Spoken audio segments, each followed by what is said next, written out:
एक बहू और 1000 नखरे। सुबह के 8 बज रहे हैं। गोकुल निवास की रसोई में मीना पसीने से तरबतर होकर नाश्ता बना रही है, जबकि डाइनिंग टेबल पर सरोज देवी अपनी आंखों पर चश्मा चढ़ाए बहू के आने का इंतजार कर रही है और कहती है, मीना, आज फिर 8 बज गए। वो महारानी अभी तक सोकर नहीं उठी क्या? सूरज सिर पर आ गया है और हमारी नई बहू के नखरे खत्म ही नहीं हो रहे। माँ जी, मैंने 3 बार दरवाजा खटखटाया, पर अंदर से जवाब आया कि अभी ब्यूटी स्लीप चल रही है। अब आप ही बताइए, मैं क्या करूं? मैं तो तंग आ गई हूँ इसके रोज रोज के ब्यूटी स्लीप से। पता नहीं आज के जनरेशन के बच्चों को ये क्या लत लगती जा रही है। तभी सीढ़ियों से तानिया उतरती है। उसके हाथ में आईफोन है और चेहरे पर महंगा फेस मास्क। उसने रेशमी नाइट सूट पहना है, जिसे देखकर सरोज देवी का पारा चढ़ जाता है। तानिया सबसे एक ही बोलती है, गुड मॉर्निंग एवरीवन। वैसे मॉर्निंग तो गुड नहीं है, क्योंकि रात को एयर प्यूरिफायर ने काम करना बंद कर दिया था। मेरी स्किन कितनी डल लग रही है ना? बहू, यहाँ स्किन नहीं, रसोई की इज्जत डल हो रही है। इस घर की रस्म है कि बहू सूरज उगने से पहले उठती है और रसोई संभालती है। तुम यहाँ फेस मास्क लगाकर घूम रही हो, ये क्या तरीका है? तानिया ने बड़े नखरे से कुर्सी खींची और उस पर बैठ गई। उसने मेज पर रखी पराठों की थाली को ऐसे देखा जैसे वो कोई कचरा हो। रमेश जी ने अखबार के पीछे से नजरें घुमाई। फिर तानिया नखरे भरे अंदाज में कहती है, ओह माय गॉड, ये तेल से लथपथ पराठे। मम्मी जी, क्या आप मेरा कोलेस्ट्रॉल बढ़ाने की साजिश कर रही हैं? मुझे तो एवोकाडो टोस्ट और ओट्स मिल्क चाहिए। इतना ऑयली नाश्ता मैं नहीं कर सकती, मेरी तबीयत खराब हो जाएगी। बेटा, हमारे घर में तो पीढ़ियों से यही नाश्ता बन रहा है। और ये ओट्स मिल्क क्या होता है? दूध तो गाय देती है, ये ओट्स कहां से दूध देने लगे? आर्यन चुपचाप अपनी प्लेट में नजरें गड़ाए बैठा था। उसे पता था कि अगर उसने मुंह खोला तो आग और भड़क जाएगी, पर सरोज देवी ने उसे बीच में घसीट ही लिया और आर्यन से कहती है, आर्यन, देख रहा है अपनी बीवी के नखरे?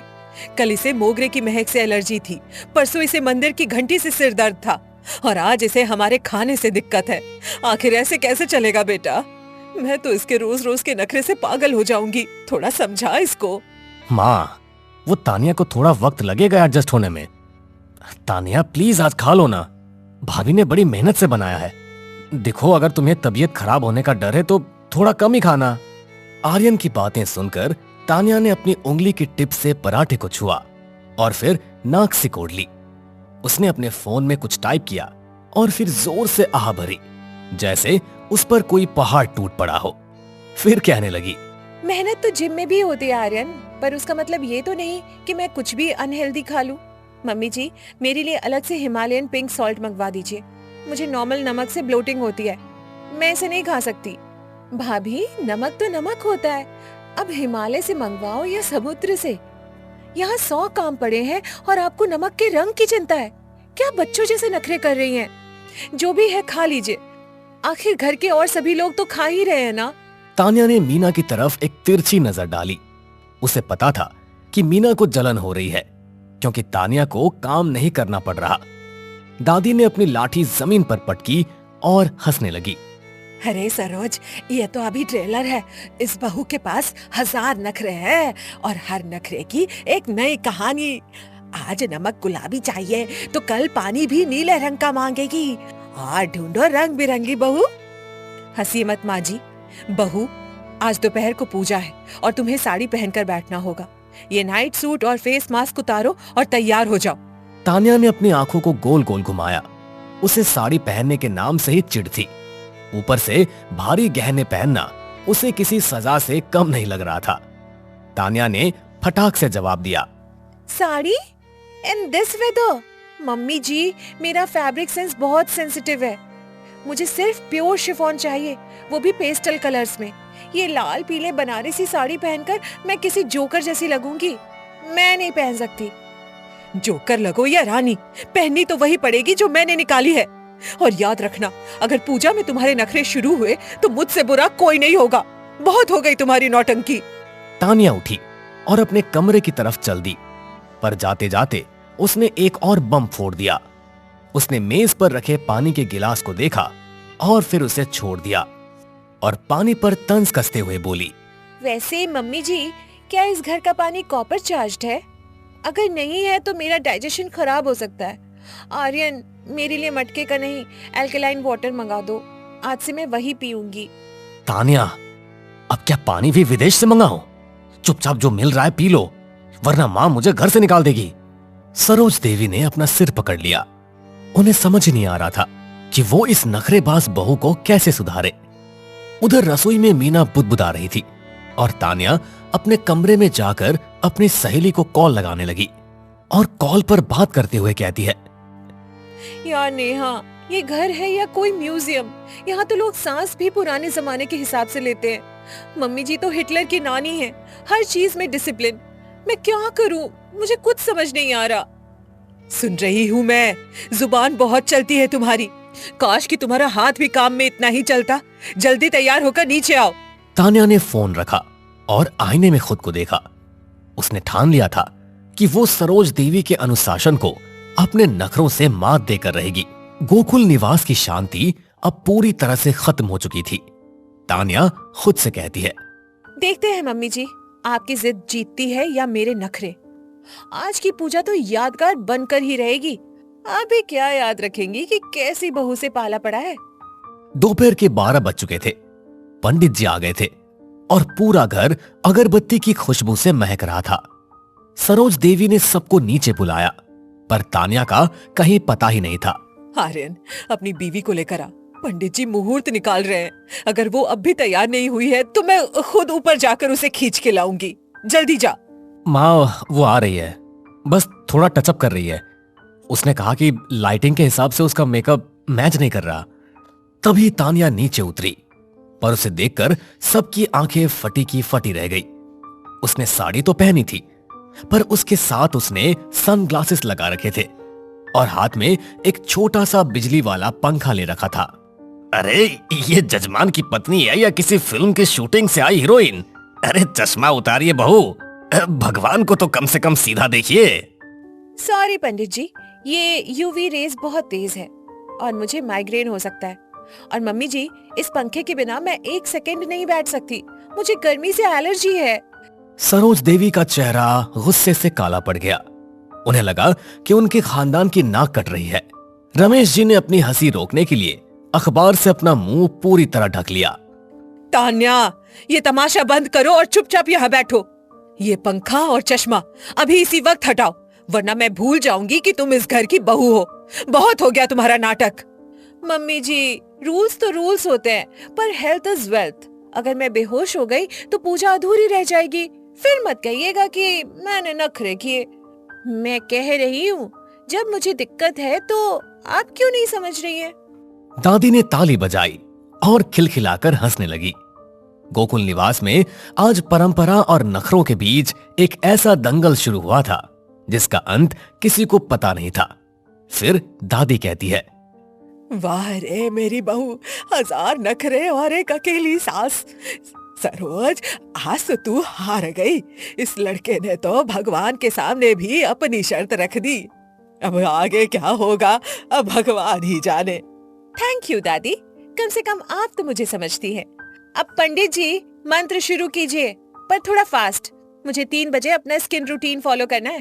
अपने हेल्थ से मैं किसी भी तरह से कोई भी कॉम्प्रोमाइज नहीं कर सकती।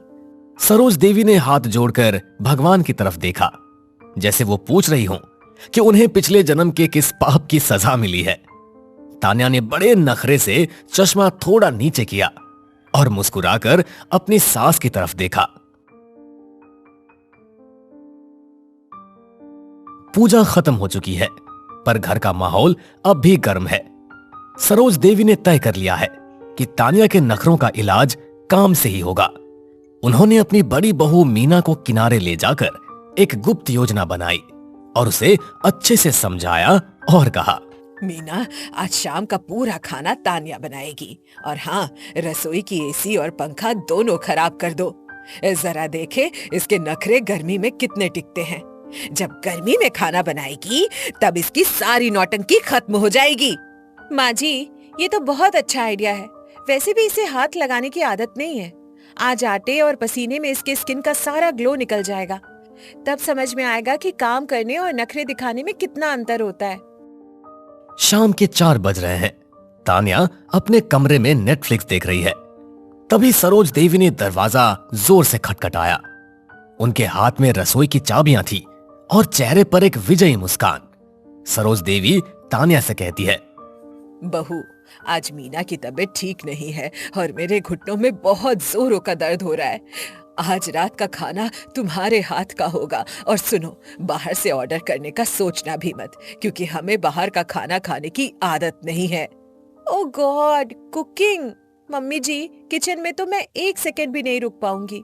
मुझे आग की गर्मी से स्किन प्रॉब्लम हो जाती है। मेरी स्किन हीट सेंसिटिव है। डॉक्टर ने आग से दूर रहने को कहा है। सरोज देवी ने तान्या की बातों को अनसुना कर दिया और उसे खींचकर रसोई में ले गई। रसोई में घुसते ही तान्या ने अपनी नाक पर रुमाल रख लिया, क्योंकि वहां उमस बहुत ज्यादा थी। वो खुद को बहुत ज्यादा असहज महसूस कर रही थी। What? यहाँ पंखा क्यों नहीं चल रहा? और ये लाइट इतनी डिम क्यों है? आर्यन, जल्दी आओ। यहाँ सरवाइव करना मेरे बस की बात नहीं है। आर्यन अभी बाजार गया है। पंखा खराब है और मैकेनिक कल आएगा। अब चुपचाप ये सब्जियां काटो और चूल्हा जलाओ, वरना रात को सबको भूखा सोना पड़ेगा। सरोज देवी बाहर जाकर सोफे पर बैठ गई और छिपकर रसोई का नजारा देखने लगी। तान्या ने बड़े नखरे से अपने रेशमी दुपट्टे को कमर में बांधा और चाकू उठाया, जैसे वो कोई तलवार हो। ये चाकू कितना बेकार है। और ये प्याज, छी, इसकी स्मेल मेरी नाक में घुस जाएगी। मम्मी जी, क्या हमारे पास टीयर्स फ्री प्याज नहीं है? भाभी, प्याज तो रुलाने के लिए ही होते हैं। जल्दी कीजिए, वरना ससुर जी के आने का वक्त हो जाएगा और उन्हें देर से खाना पसंद नहीं है। अब नखरेबाजी बंद कीजिए। आधे घंटे बाद तान्या का बुरा हाल था। उसका फेस मास्क पसीने से बहकर उसकी गर्दन तक आ गया था। उसने गुस्से में चूल्हा जलाया, पर लाइटर काम नहीं कर रहा था, क्योंकि उसे मीना ने गीला कर दिया था। तान्या परेशान होकर कहती है, हे भगवान, ये लाइटर भी डेड है। क्या इस घर में कुछ भी स्मार्ट नहीं है? मम्मी जी, मुझे माचिस से डर लगता है।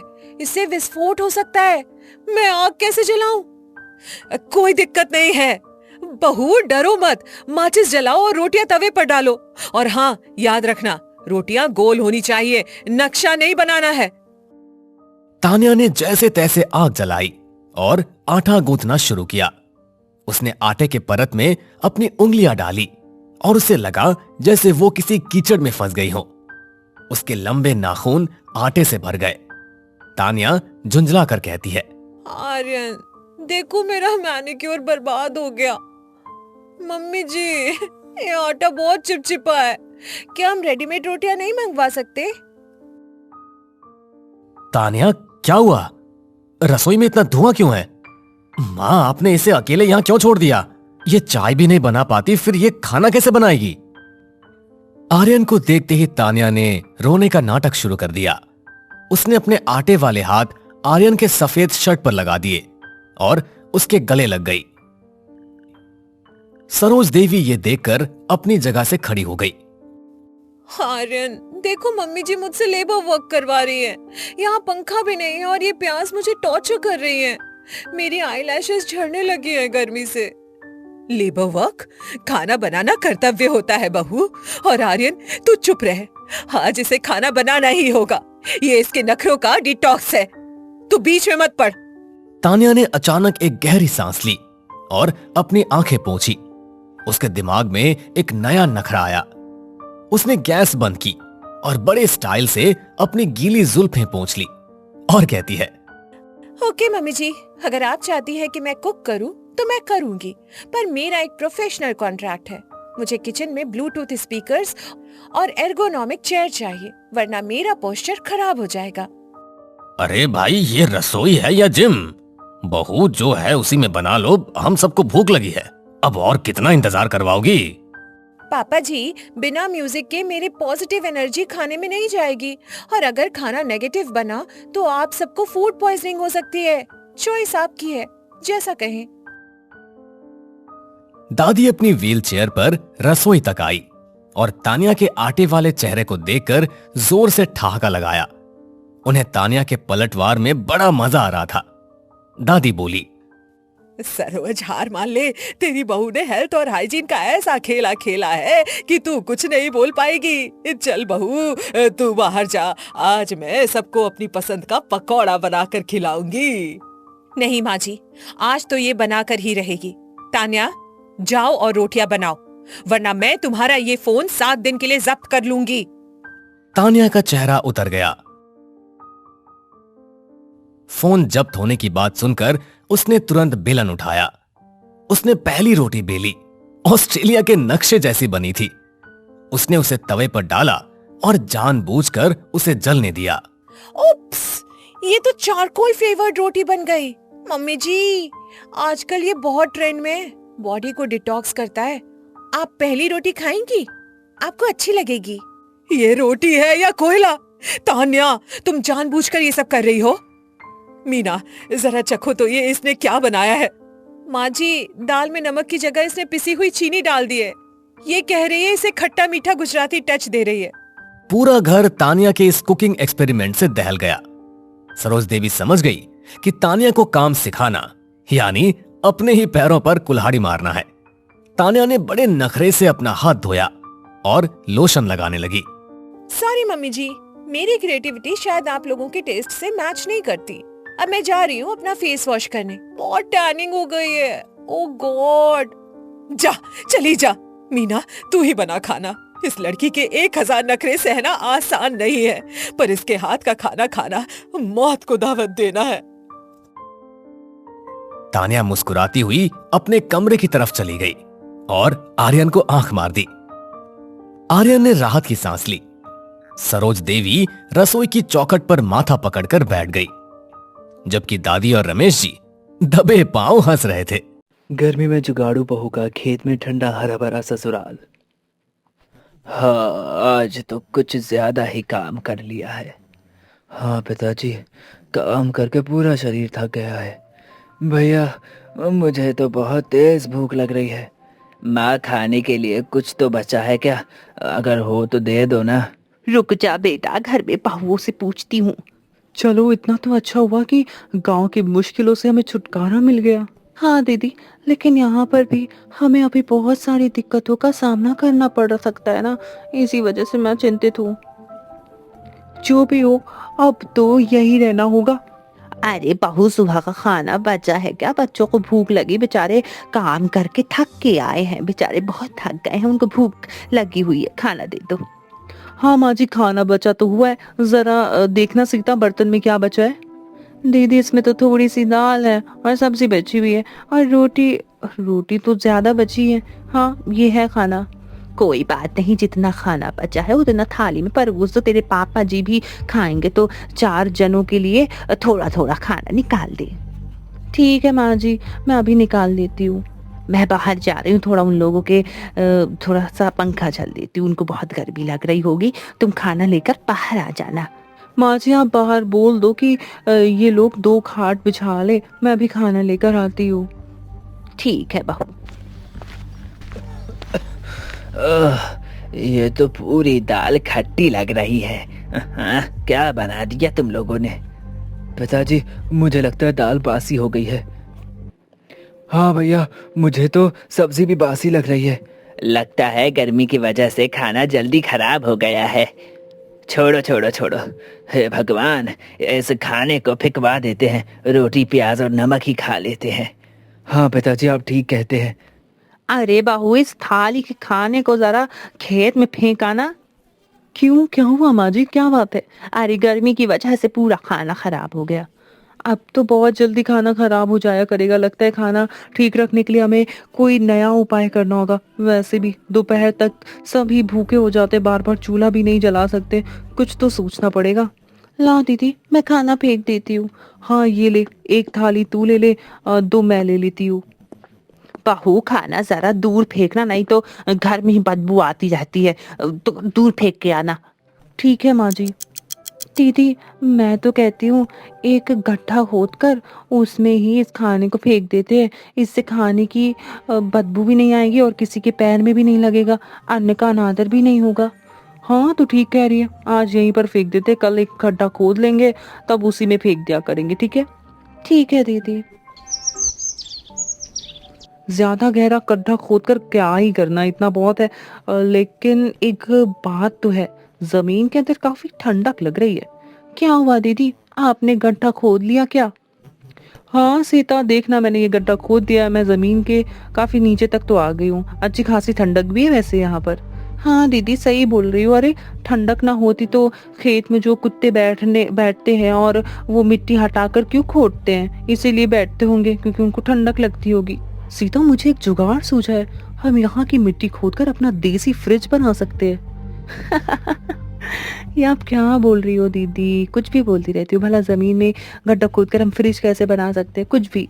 कविता की बातें कई सवालों से भरी पड़ी थी, लेकिन क्या सच में कविता जमीन में गड्ढा खोदकर फ्रिज बना सकती है? तब तक गर्मी में सभी अपना गांव छोड़कर खेत में क्यों रहने लगे? क्या पूरा परिवार बिना बिजली के खेत में हमेशा के लिए रह पाएगा? वह खेत में होने वाली परेशानियों का सामना कैसे कर पाएगा? इस कहानी को पूरी तरह से जानने के लिए चलिए एक फ्लैशबैक में चलते हैं। दीदी, मैंने सब्जी काट दी है, अब मैं थोड़ा बाहर का काम कर लेती हूँ। बाहर का क्या काम है? बाहर बहुत गर्मी पड़ रही है, आपको तो पता है ना। हम जैसे ही बाहर निकलते पैर जलने लगते, तो मैं थोड़ा पानी छिड़क देती हूँ, फिर थोड़ी ठंडक रहेगी। ठीक है, तुम जाओ। दीदी, मैं कुएं से पानी लेने जा रही हूँ, थोड़ी देर तक आ जाऊंगी। ठीक है, तुम जाओ। अरे बहू, तू अकेली चूल्हे के पास क्या काम कर रही है? ला, मैं सब्जी बना देती हूँ, फिर जल्दी से खाना लेकर खेतों की तरफ जाना होगा। उधर खेतों पर रामनाथ जी और उनके तीनों बेटे काम कर रहे होते। हे भगवान, इस गर्मी ने तो पूरा पसीने से मुझे तर-बतर कर दिया है। पिताजी, आप थोड़ी देर आराम कर लो, हम तब तक थोड़ा और काम कर लेते हैं। क्या आराम करूं बेटा, गर्मी से बुरा हाल हो चुका है, अब आराम करना भी एकदम मौत जैसा है। पिताजी, आप बिल्कुल भी निराश मत हो। आप ना ये गमछा भिगोकर शरीर पोंछ लो, फिर थोड़ा आराम मिल जाएगा आपको। हाँ, ये ठीक रहेगा। वो तो शुक्र है कि हमने पहले से यहाँ एक नलकूप का जुगाड़ कर रखा है, नहीं तो पानी पीने के लिए भी हमें कुएं के पास जाना पड़ता और बहुत मेहनत लगती। हाँ पिताजी, ये तो आपने बिल्कुल सही कहा। सच में शरीर को ठंडक मिल गई है, लेकिन इस भयंकर गर्मी में मुझे नहीं लगता कि ये गमछा ज्यादा देर तक गीला रहेगा। अगले दिन कविता घर वालों के लिए पापड़ बना रही थी। उसने सोचा था कि पापड़ को बाहर सुखा लेती हूँ। माँ जी, मैं सोच रही थी कि इन पापड़ों को बाहर धूप में रख देती हूँ, कुछ देर बाद तो ये सूख जाएंगे। ठीक है बहू, लेकिन जरा इन्हें देखते रहना कि भाई कहीं पापड़ रोटियों की तरह सिक ना जाएं। बहुत गर्मी है। अरे नहीं माँ जी, ऐसा कुछ भी नहीं होगा, मैं ध्यान देती रहूंगी। अब कविता बाहर खाट पर पापड़ रखकर अपने दूसरे काम पर लग जाती है। कुछ ही देर बाद विमला जी पापड़ों को देखते हुए बोलती है, ये लो, मैंने तो पहले ही कहा था कि कहीं पापड़ रोटियों की तरह सिक ना जाए। ये लो, एकदम सूख कर लकड़ी बन गए हैं ये पापड़। अरे बहू, अरे ओ बहू, देख तेरे पापड़ एकदम सूख के जल गए हैं भाई, इनको उठा ले, जल्दी अंदर लेकर जा। ठीक है माँ जी, मैं अभी रख देती हूँ। रात को सभी लोग अपना अपना खाना खाकर सो जाते, लेकिन विमला जी के शरीर की घमौरियां उन्हें सोने नहीं दे रही थी। तभी कविता जी चिल्लाकर बोलती है, क्या हुआ माँ जी, आज आपको नींद नहीं आ रही क्या? नींद कहाँ से आएगी बहू, अरे मेरी पेट में उफ बड़ी घमौरियां हो रखी है, ये कब से खुजली हो रही है, उफ इसीलिए नींद नहीं आ रही अच्छे से। रुको माँ जी, मैं आपकी पीठ में खुजला देती हूँ। हाँ हाँ हाँ हाँ, थोड़ा थोड़ा नीचे की तरफ खुजलाना। आय हाय, लगता है वहां पर ज्यादा घमौरियां हो गई। हाँ हाँ, मजा आ गई। ठीक है माँ जी, रुको मैं पंखा भी कर देती हूँ। कुछ देर बाद जब विमला जी सो जाती हैं तो कविता घर के बाहर निकलकर ठंडी हवा में घूमने लगती है। तभी उनकी नजर एक दूर दिख रही खेत पर पड़ती है। बाहर कितनी अच्छी हवा चल रही है, और वो दूर हमारे खेत, वहां तो और ज्यादा हवा चल रही होगी। एक हमारा गांव है जहाँ गर्मी से बुरा हाल है, मुझे खेत पर गए हुए काफी दिन हो गए हैं। एक काम करती हूँ, कल मैं सभी के लिए खाना लेकर जाऊंगी, फिर अपने खेत का नज़ारा भी देखाऊंगी। अरे दीदी, आप इतनी रात को बाहर क्या कर रही हो? कुछ नहीं सीता, बस गर्मी की वजह से थोड़ा बाहर टहलने आ गई थी। काफी रात हो गई, चलो अब सो जाओ। अगले दिन कविता खाना लेकर खेतों पर जाती है तो कुछ ही देर बाद वो नीम के पेड़ के पास बैठ जाती है और खुद से बोलती है, यहाँ तो सच में बहुत ठंडक है, कितनी ठंडी ठंडी हवा चल रही है, ऊपर से यहाँ की जमीन भी ठंडी है। गांव में तो जमीन सुबह से ही जलने लगती है। क्या हुआ कविता, तुम घर नहीं जा रही? थोड़ी देर में चली जाऊंगी जी, बस यहाँ पर बैठकर अच्छा लग रहा है तो सोचा थोड़ी देर रुक जाऊं। हाँ वो तो है, यहाँ पर चारों तरफ ठंडक है, ठंडक, बहुत अच्छा लग रहा है। सच में अगर हमारा घर यहीं पर होता तो कितना अच्छा होता। हाँ वो तो है, लेकिन जितना अच्छा तुम सोच रही हो इतनी परेशानियां यहाँ झेलनी पड़ती हैं, तुम्हें क्या पता। यहाँ पर धूल, भारी आंधी, तूफान और हर तरह की परेशानियों का सामना करना पड़ सकता है। हम परेशानियों का भी हल निकाल सकते हैं, यहाँ पर एक मजबूत और सुरक्षित घर भी बन सकता है। वो सब तो ठीक है, लेकिन माँ पिताजी माने तभी तो कुछ हो सकता है ना। आज जब हम सभी लोग रात में खाने में इकट्ठा होंगे ना, तो फिर तुम सबके सामने ये बात करके देखना। हाँ, मैं एक बार ये बात सभी को बोल दूंगी, एक बार सामने रख कर देखती हूँ क्या होता है। कुछ ही देर बाद कविता वहाँ से घर चली जाती है और शाम होते ही रात के खाने की तैयारी करने लगती है। सीता, आज भिंडी रखी तो है, तो आज भिंडी की सब्जी बना लेते हैं। ठीक है दीदी, मैं भिंडी काट देती हूँ, आप रोटी बना लो। वैसे दीदी, आज आपने जल्दी चूल्हा नहीं जला दिया? हाँ सीता, आज मुझे घर वालों से थोड़ा कुछ बात करनी है, उनके सामने एक बात रखनी है। कैसी बात दीदी? जब हम सभी बात करेंगे तो तुम खुद ही जान जाओगी। बस इतना जान लो कि कोई खास बात है। फिर तो ठीक है दीदी, मैं भी जल्दी जल्दी खाना बनवा देती हूँ। पूजा से भी साथ में काम करवा लेते हैं, फिर सब कुछ जल्दी जल्दी हो जाएगा। हाँ दीदी, मैं आ गई हूँ, बताओ भाई क्या करना है, जल्दी जल्दी बताओ, मैं कर देती हूँ। तुम एक काम करो, दाल चावल बना लो। दीदी रोटी बना रही हैं, मैं कुछ देर में सब्जी बना दूंगी। हाँ ठीक है दीदी, मैं बना देती हूँ। कुछ ही देर बाद घर के सभी लोग खाना खाकर इकट्ठा होते हैं, तब कविता अपनी बात रखती है। माँ जी, मैं सोच रही थी अगर हम यहाँ ना रहकर अपने खेत वाली ज़मीन पर रहें तो कैसा होगा? बाहू, ये तो क्या बोल रही, खेत वाली ज़मीन कोई रहने की जगह है? अरे वहाँ पर तो सिर्फ खेती होती है, खेती भाई, हम वहाँ पे कैसे रह सकते हैं? हैं? हाँ माँ जी, लेकिन जिस तरह यहाँ पर गर्मी पड़ रही है, यहाँ तो हम लोगों का बुरा हाल है। दिक्कत तो है, इस गांव में चारों तरफ गर्मी का असर दिखने लगा है। बहू, खेत में रहना आसान नहीं होगा। पापा जी, हमारे खेत के पास नलकूप भी लगा हुआ है, पेड़ की छांव भी है और खेत की सब्जियां भी हुई हैं। बस इस तरह का एक घर की कमी है। अगर वहाँ पर हम एक मजबूत घर बना ले तो वहाँ पर भी हम सुरक्षित तरीके से रह सकते हैं।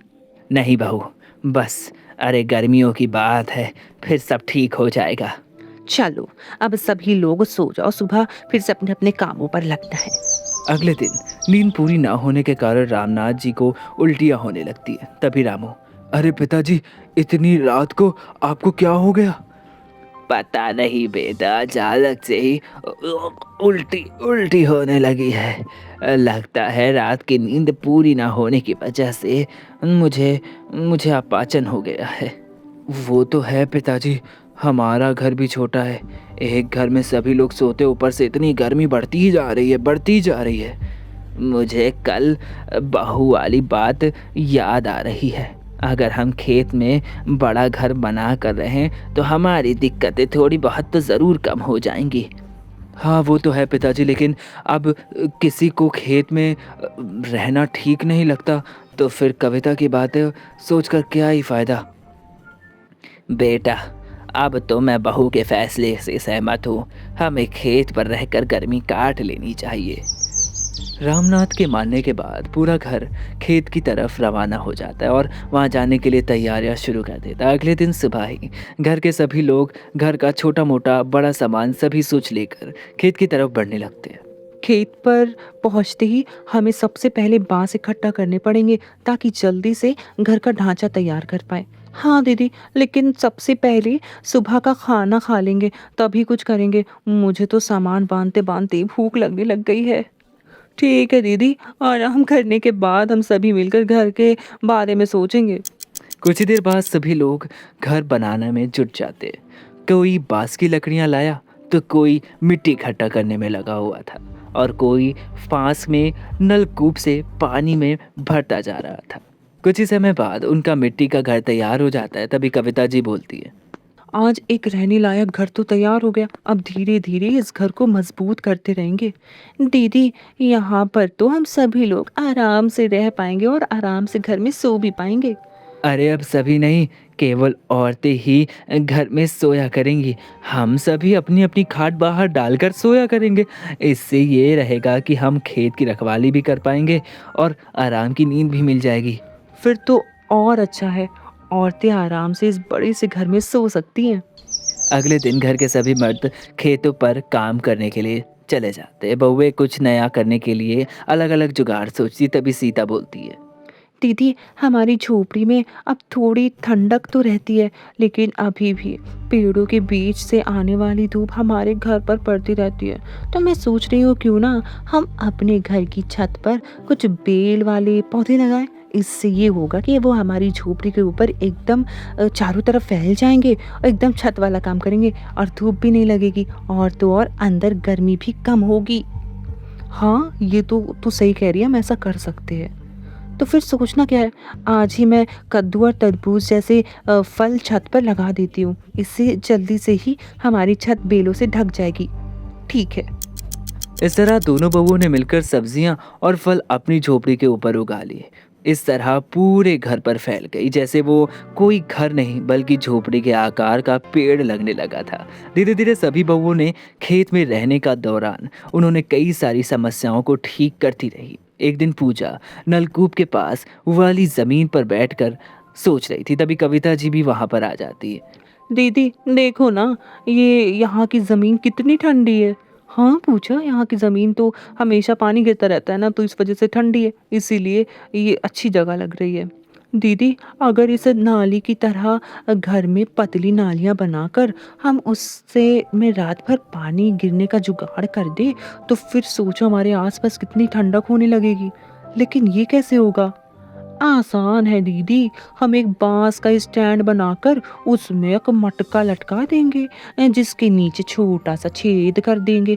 फिर वो जो मटका होगा वो रात भर पानी भरकर छोड़ दिया करेंगे। उससे धीरे धीरे पानी पतली नालियों में बहता रहेगा। इस तरह हमारा घर और बाहर की जगह ठंडी ठंडी रहेगी। वाह पूजा, ये तो एक बहुत अच्छा जुगाड़ है। चल फिर आज हम सब ये मिलकर काम करते, इस जुगाड़ को पूरा करते। इस तरह से तीनों बहुओं ने मिलकर आसपास का वातावरण अब ठंडा बना लिया था। लेकिन अभी भी कई सारी दिक्कतें थी जो खत्म नहीं हो पाई थी। एक दिन घर के सभी मर्द खेतों का काम खत्म करके झोपड़ी के बाहर खाट पर आराम करने के लिए आते। तभी रामनाथ बोलता है, हाँ आज तो कुछ ज्यादा ही काम कर लिया है। हाँ पिताजी, काम करके पूरा शरीर थक गया है। भैया मुझे तो बहुत तेज भूख लग रही है। माँ खाने के लिए कुछ तो बचा है क्या? अगर हो तो दे दो ना। रुक जा बेटा, घर में बहुओं से पूछती हूँ। चलो, इतना तो अच्छा हुआ कि गांव की मुश्किलों से हमें छुटकारा मिल गया। हाँ दीदी, लेकिन यहाँ पर भी हमें अभी बहुत सारी दिक्कतों का सामना करना पड़ सकता है ना, इसी वजह से मैं चिंतित हूँ।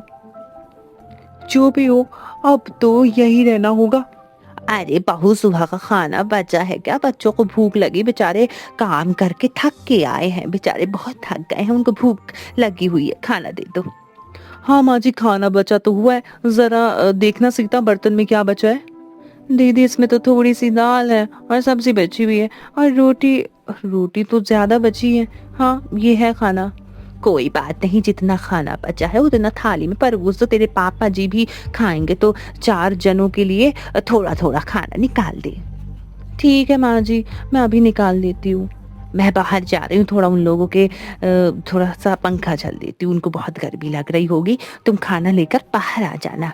माँ जी, आप बाहर बोल दो कि ये लोग 2 खाट बिछा ले, मैं अभी खाना लेकर आती हूँ। ठीक है बहू। ये तो पूरी दाल खट्टी लग रही है। हाँ, क्या बना दिया तुम लोगों ने? पिताजी, मुझे लगता है दाल बासी हो गई है। हाँ भैया, मुझे तो सब्जी भी बासी लग रही है। लगता है गर्मी की वजह से खाना जल्दी खराब हो गया है। छोड़ो छोड़ो छोड़ो, हे भगवान, इस खाने को फेंकवा देते हैं, रोटी प्याज और नमक ही खा लेते हैं। हाँ पिताजी, आप ठीक कहते हैं। अरे बहू, इस थाली के खाने को जरा खेत में फेंका ना। क्यों, क्या हुआ माँ जी, क्या बात है? अरे गर्मी की वजह से पूरा खाना खराब हो गया। अब तो बहुत जल्दी खाना खराब हो जाया करेगा। लगता है खाना ठीक रखने के लिए हमें कोई नया उपाय करना होगा। वैसे भी दोपहर तक सभी भूखे हो जाते, बार बार चूल्हा भी नहीं जला सकते। कुछ तो सोचना पड़ेगा। ला दीदी, मैं खाना फेंक देती हूँ। हाँ ये ले, एक थाली तू ले ले, दो मैं ले लेती हूँ। बहू, खाना जरा दूर फेंकना, नहीं तो घर में ही बदबू आती रहती है। तो दूर फेंक के आना। ठीक है माँ जी। दीदी, मैं तो कहती हूँ एक गड्ढा खोद कर उसमें ही इस खाने को फेंक देते हैं। इससे खाने की बदबू भी नहीं आएगी और किसी के पैर में भी नहीं लगेगा, अन्न का अनादर भी नहीं होगा। हाँ तो ठीक कह रही है, आज यहीं पर फेंक देते, कल एक गड्ढा खोद लेंगे, तब उसी में फेंक दिया करेंगे। ठीक है? ठीक है दीदी।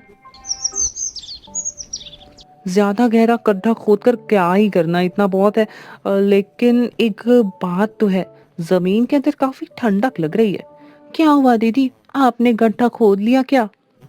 हाँ सीता, देखना मैंने ये गड्ढा खोद दिया है। मैं जमीन के काफी नीचे तक तो आ गई हूँ। अच्छी खासी ठंडक भी है वैसे यहाँ पर। हाँ दीदी, सही बोल रही हो। अरे ठंडक ना होती तो खेत में जो कुत्ते बैठते हैं और वो मिट्टी हटाकर क्यों खोदते हैं? इसीलिए बैठते होंगे क्योंकि उनको ठंडक लगती होगी। सीता, मुझे एक जुगाड़ सूझा है। हम यहाँ की मिट्टी खोदकर अपना देसी फ्रिज बना सकते हैं। ये आप क्या बोल रही हो दीदी? कुछ भी बोलती रहती हो। भला जमीन में गड्ढा खोदकर हम फ्रिज कैसे बना सकते हैं? कुछ भी। अरे सीता, मैं मजाक नहीं कर रही हूँ, मैं सच बोल रही हूँ। देख, मैं बताती हूँ। गड्ढे के अंदर जमीन ठंडी होती है। अगर हम किसी छोटे से मटके के अंदर दाल सब्जी रखकर उसे कपड़े से बांधकर गड्ढे के अंदर रख दे, तो मुझे लगता है कि हमारा खाना जल्दी खराब नहीं होगा। अगर ये जुगाड़ खाने को बेकार होने से बचा सकता है तो बहुत ज्यादा अच्छा हो जाएगा। और हुआ ना फिर हमारा जुगाड़ू फ्रिज। हाँ दीदी, फिर तो आपका कहना बिल्कुल सच है। आपने तो सच में हमारे फ्रिज का जुगाड़ सोच लिया है। अगले दिन दोनों ने मिलकर फ्रिज वाला जुगाड़ बनाकर तैयार कर लिया। अरे कविता, दोपहर में खाने के लिए कुछ बचा है क्या? मैं अभी लाती हूँ। भाभी, बस रोटी ही लाना। खाना तो इस समय तक अक्सर बासी हो जाता है, तो खाने का कोई मतलब नहीं। हाँ भैया, बासी खाना खाकर हमें अपनी तबीयत नहीं खराब करनी, रोटी ही लिया दो। अरे देवर जी, आप परेशान ना हो, एक बार खाकर तो देखो। ये बासी खाना अब बिल्कुल बेकार नहीं लगेगा। ये बासी नहीं है बल्कि एकदम अच्छा है, ताज़ा ताज़ा लगेगा। मैंने इसका समाधान भी निकाल लिया है। क्या मतलब भाभी जी? मतलब मैं आपको बाद में बताऊंगी। पहले आप बचा हुआ खाना खाकर बताओ कि वो बासी है, बदबू आ रही है या नहीं। ठीक है भाभी, आप खाना ले आओ। अब कविता उसी गड्ढे में छोटी सी मटकी निकालती है और उसमें रखा हुआ खाना सभी लोगों को परोस देती। फिर सभी लोग खाना खाने लगते हैं। तभी रामू बोलता है, अरे आज तो दाल में कुछ ऐसी बदबू नहीं आ रही है, बल्कि और अच्छा स्वाद आ रहा है। हाँ भैया, ऐसा लग रहा है जैसे दाल जरा सी भी बासी नहीं हुई है। दाल की छोड़ो, अरे ये सब्जी देखो, बिल्कुल ठीक लग रही है। ये सब कैसे हुआ भाभी?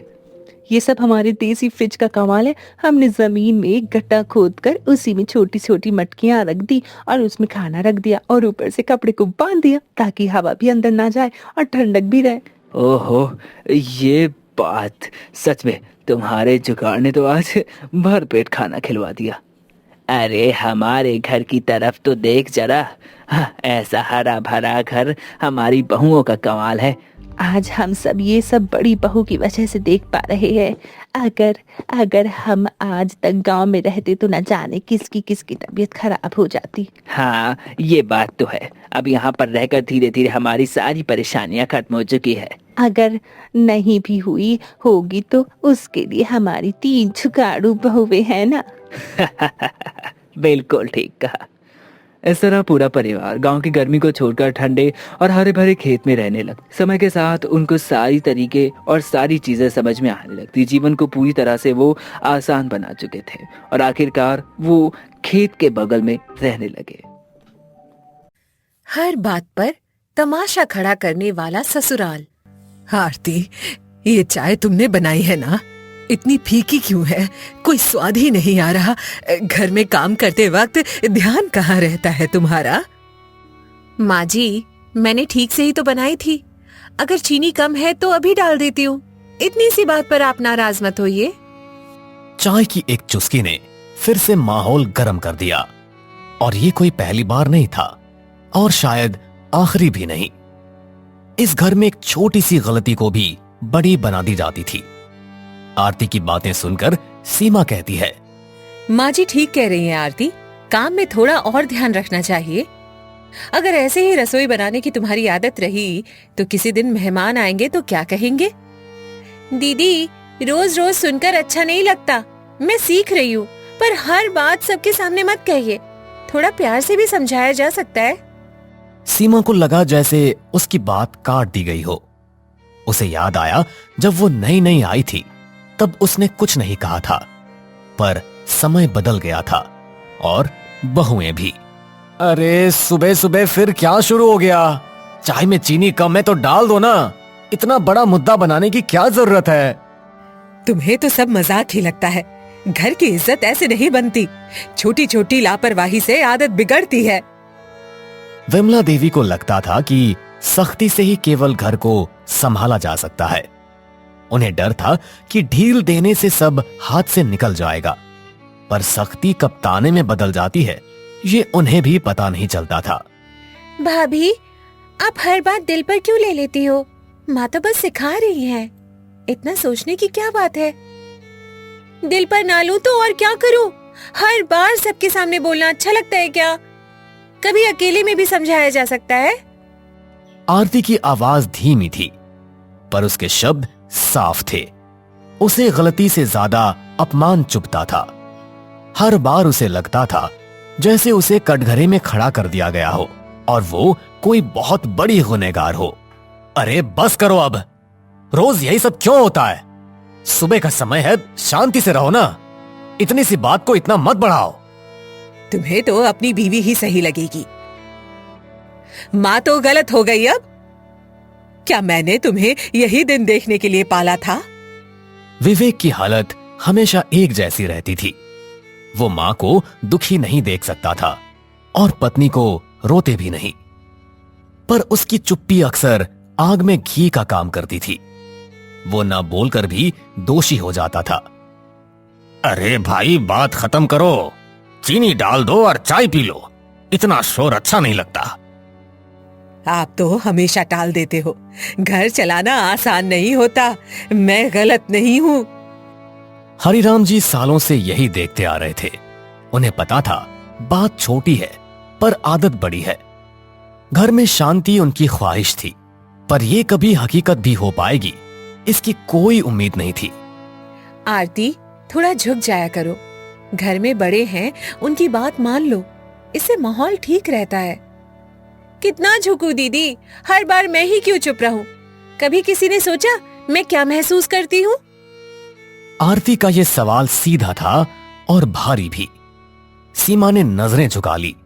शायद उसने भी कभी यही सवाल मन में दबा दिया था। फिर मोहित ने कहा, भाभी, आप जवाब दोगी तो बात बढ़ेगी। माँ का स्वभाव ऐसा ही है, थोड़ा समझ कर चलो ना। स्वभाव के नाम पर सब सहते रहें, कभी तो कोई बोलेगा ना। हर बात पर तमाशा क्यों बनता है? कमरे में एक पल को सन्नाटा छा गया। आरती ने वो कह दिया था जो सब सोचते थे। इस घर में आवाज उठाना ही सबसे बड़ा जुर्म था। फिर काजल ने कहा, आप बात को ज्यादा बढ़ा रही हो भाभी। माँ ने बस 2 शब्द ही तो कहे, इतना बुरा मानने की क्या जरूरत? रोज रोज 2 शब्द सुनो तो भारी लगते हैं। मैं भी इंसान हूँ, पत्थर नहीं। टूट जाती हूँ रोज रोज की बेमतलब की बातों से। आरती की आंखें हल्की सी भर आई, पर उसने आंसू गिरने नहीं दिए। उसे पता था रोने पर भी यही कहा जाएगा, ड्रामा कर रही है। फिर विवेक आरती की साइड लेते हुए विमला से कहता है, माँ, सच में हर बात पर इतना मत बोलो। अरे हम सबको थोड़ा आराम रहना चाहिए, और वैसे भी घर डर से थोड़ी चलता है। तो मैं डराती हूँ? अब तुम भी यही कहोगे? सब मिलकर मुझे ही गलत बना दो। विमला देवी को लगा जैसे जमीन खिसक रही हो। उन्हें पहली बार महसूस हुआ कि बच्चे अब छोटे नहीं रहे, पर उन्हें ये बात मान लेना आसान नहीं था। फिर हरिराम विमला को समझाते हुए कहते हैं, अरे विमला, सुन भी लिया करो, बच्चे दुश्मन नहीं है तुम्हारे, घर में हंसी रहे तो अच्छा लगता है। मैं तो बस सुधार चाहती हूँ। क्या अगर मैं ना बोलूं तो घर सुधर जाएगा? अरे मेरी नीयत खराब नहीं है, मैं सबके भले के लिए ही बोलती हूँ। नीयत सच में खराब नहीं थी, पर तरीका ऐसा था कि हर दिन झगड़े में बदल जाता था। सुधार की कोशिश अक्सर अपमान बन जाती थी। आरती थोड़ी नरमी से बोली, माँ जी, मैं आपकी इज्जत करती हूँ, बस थोड़ा प्यार से बोल दीजिए, तमाशा मत बनाया कीजिए। मुझे लगा तुम लापरवाह हो, शायद मैं ही ज्यादा बोल जाती हूँ, सोचूंगी इस बारे में। सुबह का झगड़ा वहीं थम गया, पर पूरी तरह खत्म नहीं हुआ। घर में पहली बार खुलकर बात हुई थी।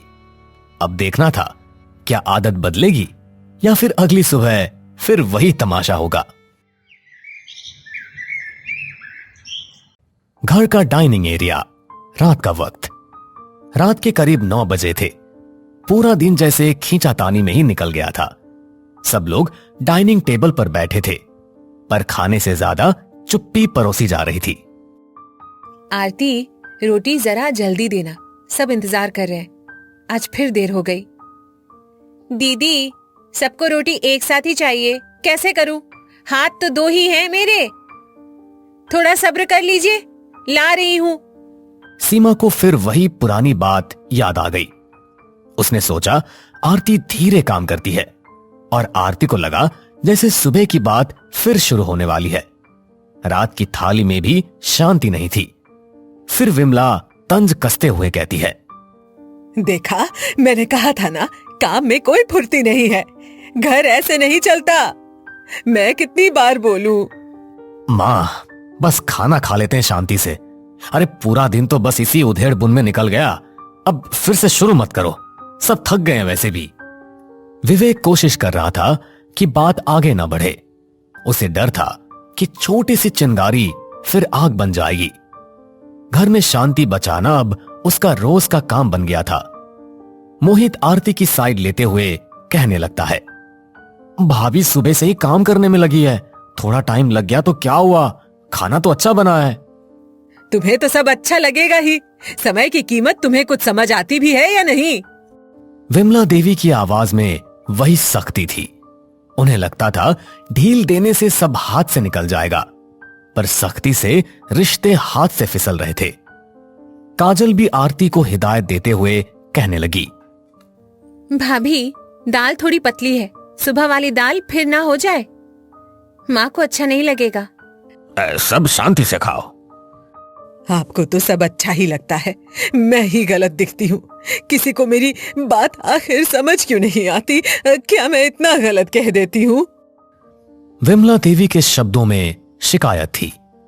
उन्हें सच में लगता था कि घर की जिम्मेदारी अकेले उनके कंधे पर है, पर शायद वो ये नहीं देख पा रही थी कि अब घर में और भी कंधे हैं।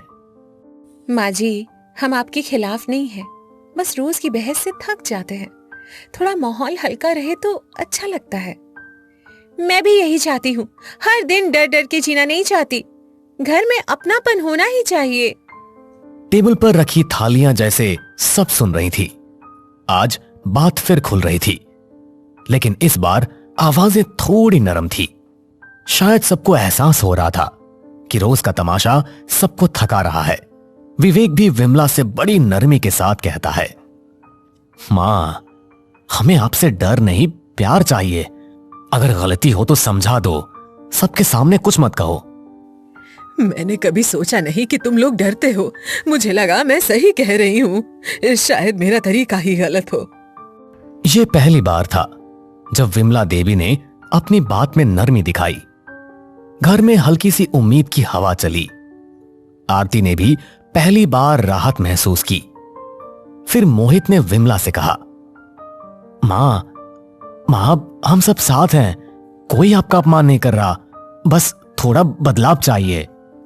हाँ माँ, छोटी बात को बड़ा मत बनाया करो, घर हंसता हुआ ही अच्छा लगता है। रोज रोज घर में कलह बहुत अच्छी बात नहीं है। बच्चों की बातों में शिकायत नहीं, विनती थी। विमला देवी ने सबके चेहरे देखे। उन्हें लगा शायद सच में कुछ बदलना चाहिए। फिर धीरे स्वर में बोली, ठीक है, कोशिश करूंगी, हर बात पर नहीं बोलूंगी, पर तुम लोग भी ढंग से काम करना। मैं पूरी कोशिश करूंगी माँ जी। बस इतना चाहती हूँ कि बात प्यार से हो, घर घर जैसा लगे तो अच्छा है। उस रात का खाना पहली बार बिना किसी लड़ाई झगड़े के खत्म हुआ। अगली शाम घर में अजीब सी खामोशी थी। कल की बातों ने सबको सोचने पर मजबूर कर दिया था। आज तय होना था कि ये घर बदलेगा या फिर वही पुराना तमाशा लौटेगा। सबको थोड़ी देर बैठना है, मुझे कुछ कहना है। आज कोई बीच में नहीं बोलेगा। हाँ मां, बोलिए, हम सब सुन रहे हैं, आप आराम से कहिए।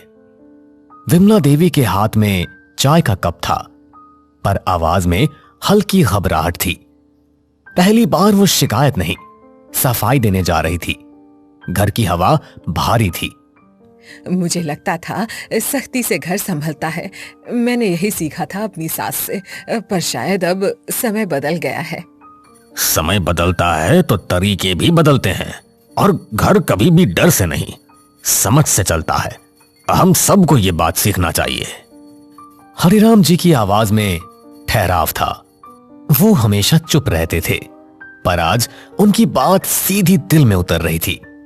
विमला देवी ने पहली बार उनकी तरफ देखा, बिना तकरार के।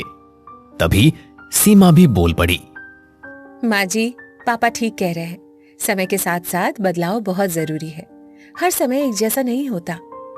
मुझसे गलती हो सकती है, पर हर बार सबके सामने आपका मुझे डांटना बिल्कुल भी अच्छा नहीं लगता है। दोनों बहुओं की आवाज में शिकायत कम, दर्द ज्यादा था। ये वही दर्द था जो सालों से जमा हो रहा था। आज वो शब्द बनकर बाहर आ गया था। मोहित भी अपनी राय रखते हुए कहता है, मां, घर में बात छोटी होती है, पर जब आप ऊंची आवाज में बोलती है तो बात बड़ी हो जाती है, और इसीलिए सब डर जाते हैं। मैं भी कई बार बिना सोचे बोल देती हूँ। शायद मुझे भी अपनी आदत सुधारनी चाहिए। ऐसा नहीं बोलना चाहिए। काजल ने सिर झुका लिया।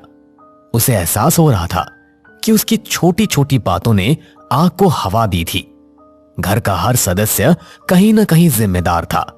फिर विवेक कहता है, मां, मैं भी चुप रहता था, सोचता था कि आप संभाल लेंगे, पर मेरी चुप्पी ने भी बात को और बढ़ा दिया। बेटा, चुप रहना भी गलती होती है। घर सबका होता है जो भी घर में रहता है, और इसीलिए जिम्मेदारी भी सबकी होनी चाहिए। विवेक ने पहली बार खुलकर अपनी बात कही। हरिराम जी ने उसे देखकर हल्की मुस्कान दी। शायद आज बेटे ने सच में घर का बोझ उठाया था। फिर विमला थोड़ी नरमी के साथ कहती है, मुझे डर था कि अगर मैं ढील दूंगी तो घर बिगड़ जाएगा, पर शायद सख्ती से ही सब दूर हो रहे थे। मैं कोशिश करूंगी बदलने की।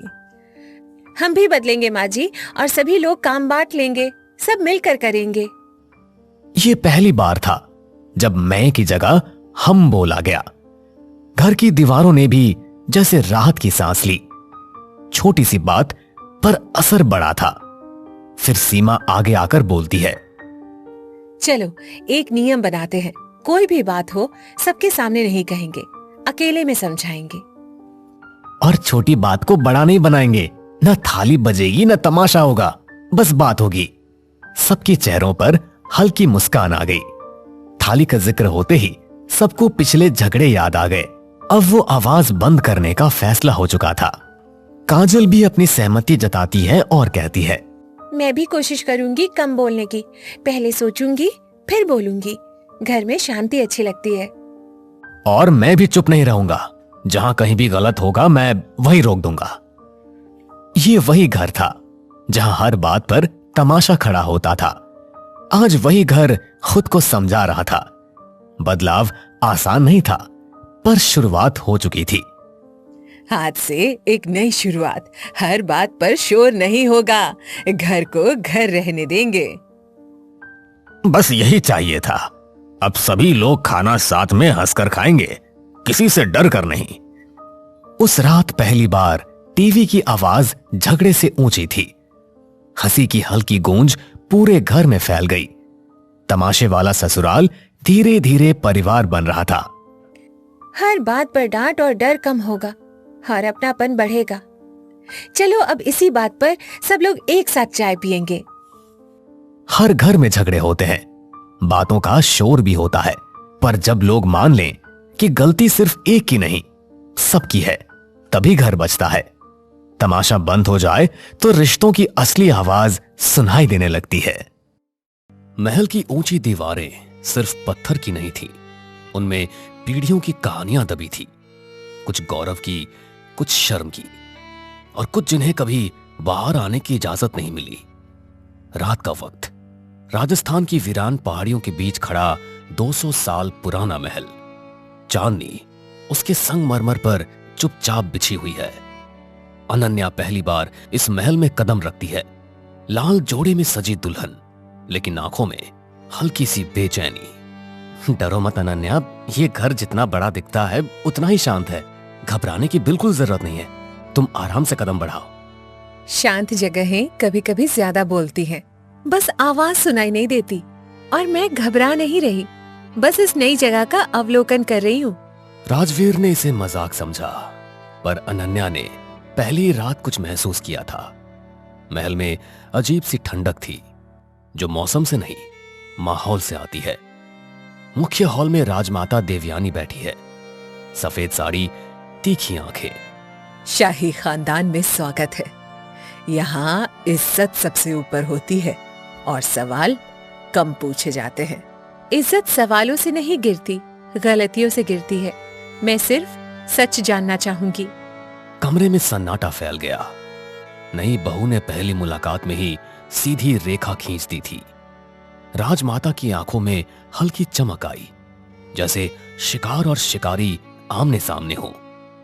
इतने में रणविजय सिंह हाथ में पुरानी फाइल लिए हुए धीरे धीरे अंदर आते हैं और अनन्या से कहते हैं, इस घर में जो दिखता है वही सच होता है। बाकी बातों में पड़ना अच्छी बात नहीं है, इसलिए मेरी मानो तो तुम बस अपने काम से काम रखना।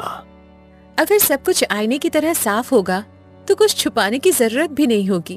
और मैं तो बस समझना चाहती हूँ, उलझना नहीं। अनन्या की आवाज में विद्रोह नहीं था, सिर्फ जिज्ञासा थी। पर कई बार जिज्ञासा सबसे खतरनाक हथियार बन जाती है। रात गहराती है और अनन्या अपने कमरे में अकेली बैठी है। कमरा आलीशान था, सुनहरे पर्दे, झूमर, भारी पलंग, पर एक कोना थोड़ा अजीब था। दीवार पर पुरानी तस्वीर थी जो टेढ़ी लटकी हुई थी। अनन्या पास जाती है और तस्वीर में एक औरत है जिसका चेहरा हल्का खरोंचा हुआ है।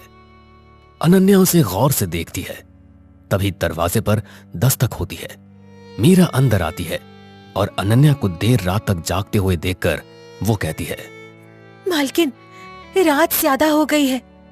ये महल रात में जागता है, आप जल्दी सो जाइए। ये तस्वीर किसकी है और ये चेहरा क्यों खरोचा हुआ है? ये सब क्या है? किसने किया है? ये कौन है? मीरा का चेहरा पल भर के लिए सफेद पड़ जाता है। उसकी आंखों में डर साफ था, जैसे किसी ने पुराने घाव को अचानक कुरेद दिया हो। मीरा अनन्या से कहती है, कुछ तस्वीरें देखनी नहीं चाहिए और कुछ बातें पूछनी नहीं चाहिए, क्योंकि ये महल सब याद रखता है। और सच, क्या वो भी यहीं कहीं दबा है या किसी ने उसे हमेशा के लिए मिटा दिया है? इस तस्वीर के पीछे की सच्चाई क्या है, मुझे साफ साफ बताओ। ये कौन है? बस धीरे से तस्वीर सीधी करके कमरे से बाहर चली जाती है। दरवाजा बंद होने की आवाज असामान्य रूप से भारी लगती है। अनन्या अपने कमरे में अकेली रह जाती है।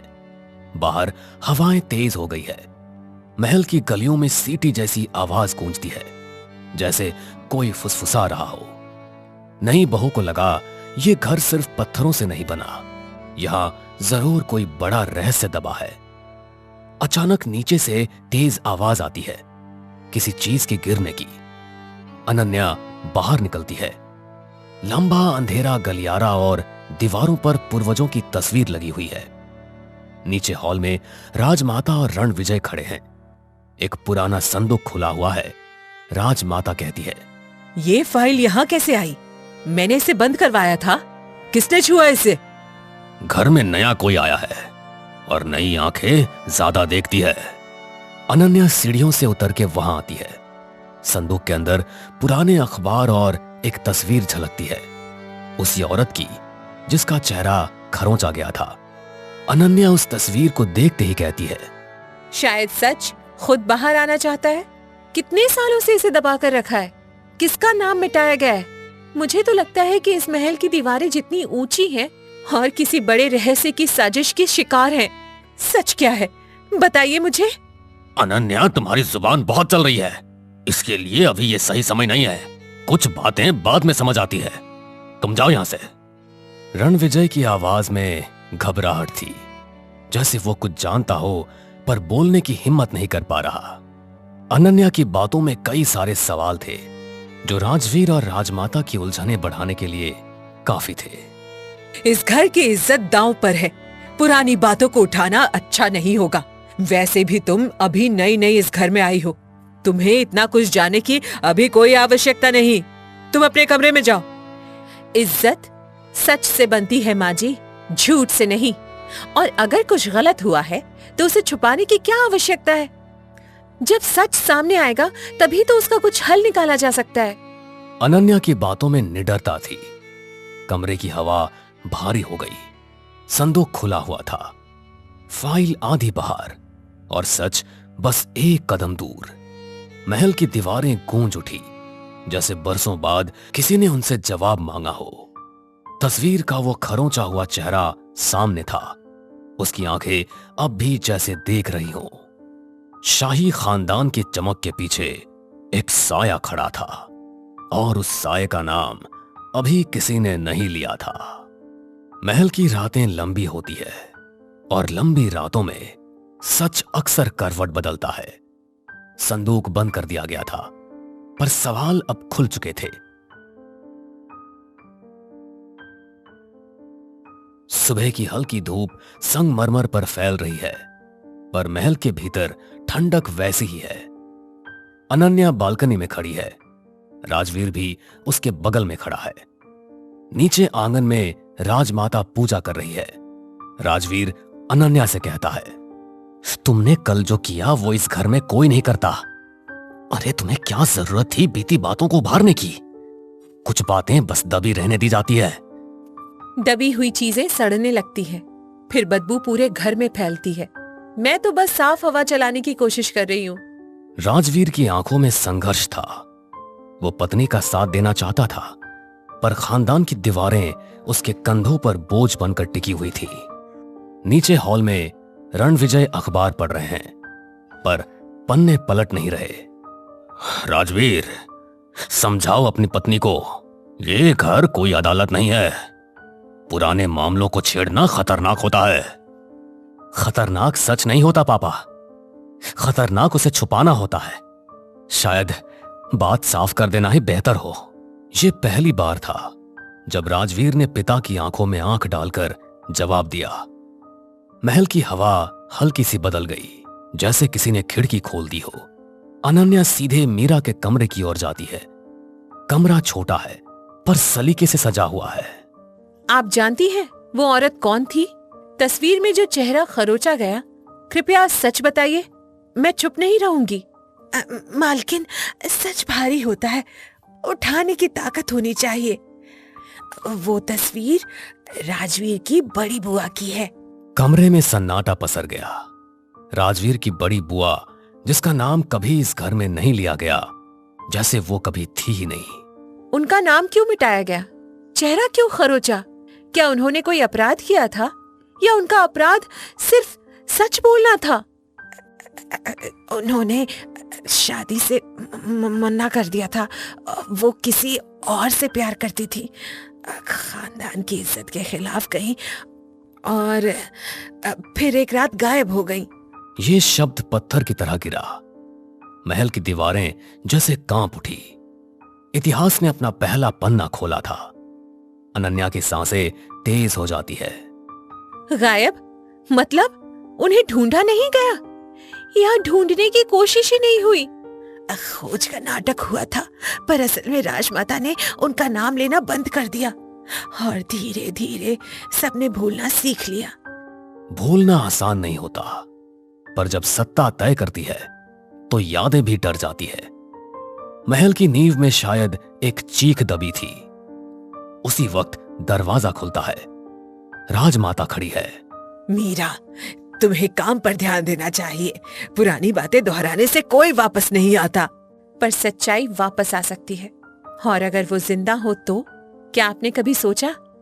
राजमाता की आंखों में पहली बार हल्की घबराहट चमकी, जैसे किसी ने बंद दरवाजे पर जोर से दस्तक दे दी हो।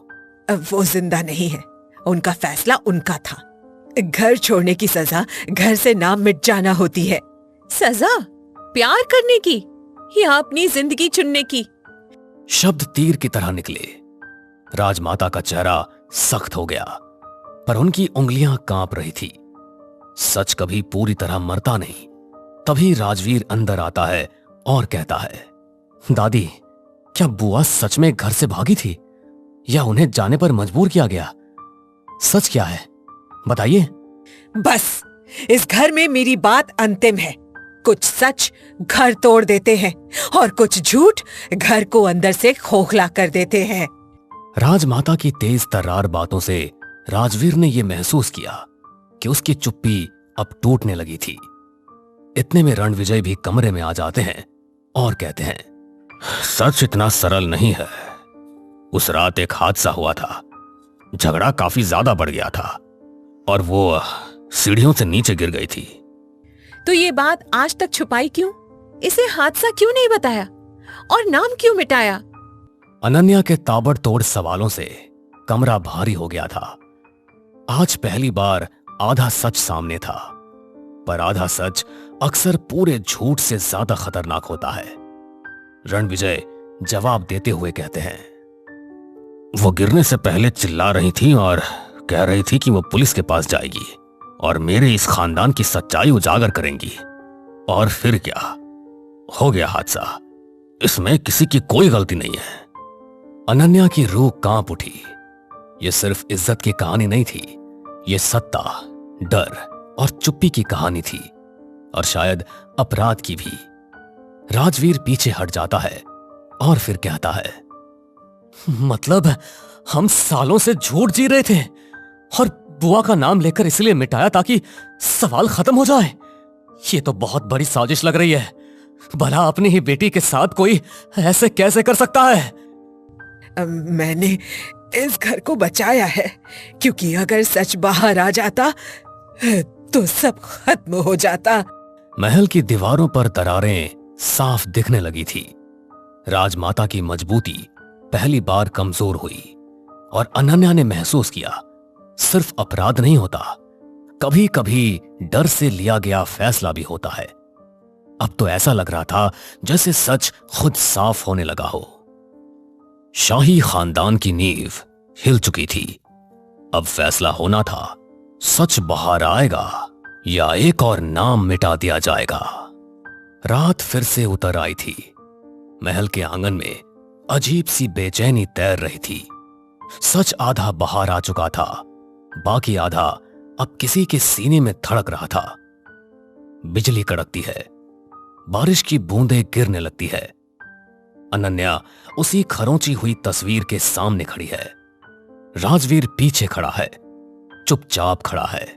फिर अनन्या कहती है, हादसा कभी अचानक नहीं होता, उससे पहले बहुत कुछ होता है। क्या उस रात सिर्फ बहस हुई थी या कुछ और? अनन्या, मुझे सच जानना है। चाहे वो इस घर को तोड़ दे चाहे जोड़ दे, मुझे इससे कोई मतलब नहीं है। मैं बस अब झूठ में नहीं जी सकता। राजवीर के शब्दों में पहली बार डर से ज्यादा साहस था। अनन्या ने महसूस किया, अब ये उसकी अकेली लड़ाई नहीं रही, अब ये आने वाली पीढ़ियों की भी लड़ाई थी। हॉल में सब इकट्ठा है। राजमाता कुर्सी पर बैठी है, चेहरा कठोर, और रणविजय खिड़की के पास खड़े हैं। आपने कहा वो सीढ़ियों से गिरी थी, पर गिरने से पहले वो पुलिस के पास जाने की बात क्यों कर रही थी? आखिर किस बात का पर्दाफाश करना चाहती थी? वो परिवार की संपत्ति के कागज देख चुकी थी। उन्हें पता चल गया था कि हिस्से में धोखा हुआ है। कमरे में जैसे किसी ने बम गिरा दिया हो। यह इज्जत का मामला नहीं था, यह तो लालच का मामला था, और लालच खून से भी ज्यादा गहरा दाग छोड़ता है। तभी राजवीर बोलता है, मतलब बुआ को उनका हक दिया ही नहीं गया, और जब उन्होंने आवाज उठाई तो उन्हें चुप करा दिया गया। ये कैसा न्याय है? चुप कराया नहीं, उन्हें समझाया गया था, पर वो घर की मर्यादा तोड़ना चाहती थी, इसलिए ऐसा हुआ। वैसे भी घर की इज्जत हमें किसी के जान से भी ज्यादा प्यारी है। राजमाता का इतना कठोर शब्द सुनकर सबके होश उड़ गए। मर्यादा शब्द तो इस घर में ढाल की तरह इस्तेमाल हुआ था, और घर की इज्जत की तुलना किसी के जान से ज्यादा प्यारी इस वाक्य ने सबको हिलाकर रख दिया था। अनन्या कहती है, मर्यादा के नाम पर अधिकार छीन लेना या किसी की जान ले लेना कहाँ का न्याय है? उस रात क्या हुआ था, सच सच बताइए। देखो, बहस काफी बढ़ चुकी थी। मैंने उनका हाथ पकड़ा, वो छूटकर पीछे हटी और सीढ़ियों से नीचे गिर गई। तो आपने रिपोर्ट क्यों नहीं की? क्यों इसे हादसा घोषित नहीं किया? नाम क्यों मिटाया? अगर पुलिस आती तो संपत्ति, प्रतिष्ठा सब चला जाता। मैंने घर बचाने के लिए ऐसा किया। घर बचा लिया गया, पर इंसान खो गया, और खोई हुई आत्माएं दीवारों में बस जाती है। मीरा आगे बढ़ती है और कहती है, मालकिन आखिरी सांस तक कह रही थी मेरा सच सामने आएगा, पर उस रात उन्हें चुप करा दिया गया। हम सब चुप रहे। चुप्पी सबसे बड़ा अपराधी थी, जिसने सच को दफनाया और सालों तक महल के अंदर को खोखला करती रही। राजवीर कहता है, आज से उनका नाम वापस आएगा। सच स्वीकार करने से घर टूटता नहीं, झूठ से टूटता है। आज फैसला कर लीजिए। राजमाता की आंखों में हार नहीं थी, बस थकान थी, सालों तक सच को दबाने की थकान। ठीक है, कल पुलिस को बयान दिया जाएगा और उनकी संपत्ति का हिस्सा उनके नाम से ट्रस्ट में चला जाएगा। मैंने बहुत साल झूठ को छिपा लिया, अब और नहीं, मैं गवाही दूंगा। सदियों पुरानी दीवारें आज पहली बार शांत थी। राजसी शान अब भी थी, पर उसके नीचे छुपा अंधेरा उजाले में बदल चुका था। सच ने इस खानदान को तोड़ा नहीं, उसे साफ किया, और हवेली जो सालों से फुसफुसा रही थी, आज पहली बार खामोश होकर मुस्कुरा रही थी।